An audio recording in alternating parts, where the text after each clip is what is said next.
Welcome to recipes in my way. இன்றைக்கி நம்ம அருமையான சுவையில் கத்திரிக்காய் காராமணி குழம்பு தான் செய்ய போகிறோம். எல்லாருமே விரும்பி சாப்பிட்ற மாதிரி ரொம்ப சுலபமாக இதை எப்படி செய்கிறது, இதுக்கு தேவையான பொருட்கள் என்ன பார்க்கலாம் வாங்க.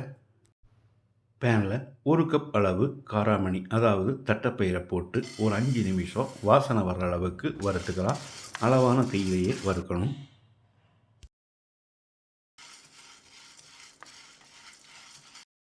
வாசனை வர அளவுக்கு வறுபட்டுருச்சு. இதை எடுத்துக்கலாம். வறுத்த இந்த காராமணியை நல்லா அலசிட்டு ஒரு 2 மணி நேரம் ஊற வச்சுக்கலாம்.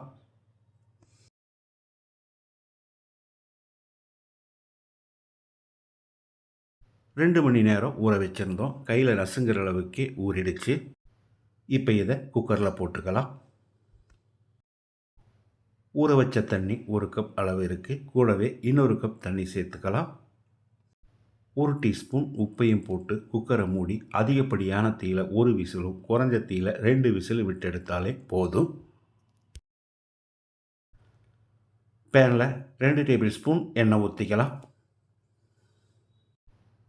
1 டீஸ்பூன் சீரகம்,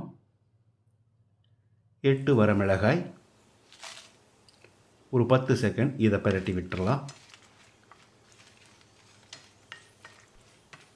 இப்போ இதில் 200 கிராம் அளவுக்கு சின்ன வெங்காயத்தை போட்டு செவந்து வர்ற அளவுக்கு வதக்கிடலாம்.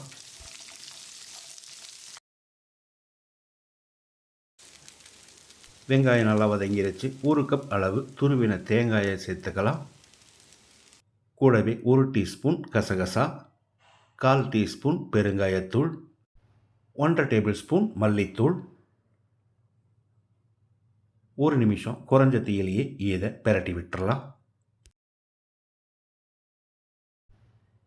இந்த அளவுக்கு போது இதை எடுத்து நல்லா ஆற வச்சு மிக்சி ஜாரில் போட்டு வச்சுருக்கேன். 1 கப் அளவுக்கு தண்ணி ஊற்றி கொஞ்சம் குறகுறப்பாக அரைச்சி எடுத்துக்கலாம். வாணலியில் 3 டீஸ்பூன் எண்ணெய் ஊற்றிக்கலாம்.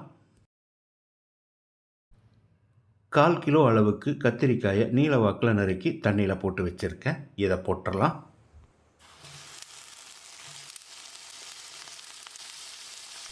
அளவான தீயிலேயே ஒரு 5 நிமிஷம் கத்திரிக்காயை வதக்கிடலாம்.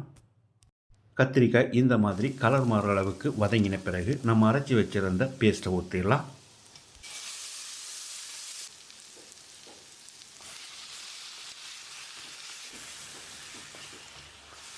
மிக்சி ஜார் அலசி 1 கப் அளவுக்கு தண்ணி ஊற்றிக்கலாம். இதுக்கு தேவையான அளவு உப்பு சேர்த்துக்கலாம். நான் 3 டீஸ்பூன் உப்பு சேர்க்கிறேன். 1/2 டீஸ்பூன் அளவுக்கு மஞ்சள் தூளையும் சேர்த்து கலந்து விட்டுடலாம்.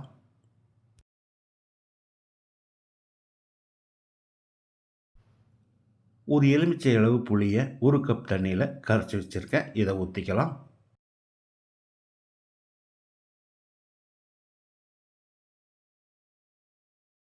காரம் குறைவாக இருக்கிறதால நான் 1 டீஸ்பூன் மிளகாய்த்தூள் சேர்க்கிறேன். நீங்கள் பார்த்து போட்டுக்கோங்க.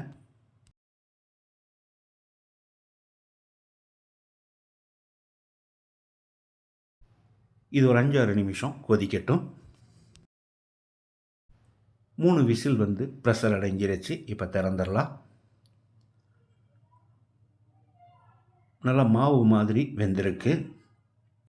இப்போ இதை கொதிக்கிற குழம்புல ஊற்றிடலாம். நம்ம எடுத்திருக்கிற அளவுகளுக்கு 6-7 பேர் தாராளமாக சாப்பிடக்கூடிய அளவில் இருக்கும். காராமணியை சேர்த்து கலந்து விட்ட பிறகு மறுபடியும் ஒரு 5 நிமிஷம் கொதிக்கட்டும். குழம்பு கொதித்து வந்துருச்சு. இதுக்கு ஒரு தாளிப்பு கொடுத்துடலாம். எண்ணெயில் 1 டீஸ்பூன் கடுகு, கொஞ்சமாக கருவேப்பிலை, 3 பல் பூண்டு தட்டி வச்சுருக்கேன். இதையும் போட்டுக்கலாம். இது நல்லா வதங்கிடுச்சு. இதில் 1 டீஸ்பூன் மிளகாய் தூளையும் சேர்த்து கலந்து விட்டு குழம்புல ஊற்றிடலாம். அருமையான சுவையில் நான் செஞ்சுருக்கிறேன் இந்த கத்திரிக்காய் காராமணி குழம்பை இதே மாதிரி இதே அளவுகளோடு நீங்கள் செய்து பாருங்கள். இந்த வீடியோ பிடிச்சிருந்தால் லைக் பண்ணுங்கள், கமெண்ட் பண்ணுங்கள், ஷேர் பண்ணுங்கள். சப்ஸ்கிரைப் பண்ணாதவங்க சப்ஸ்கிரைப் பண்ணுங்கள். மறக்காமல் பெல் பட்டனை கிளிக் பண்ணுங்கள்.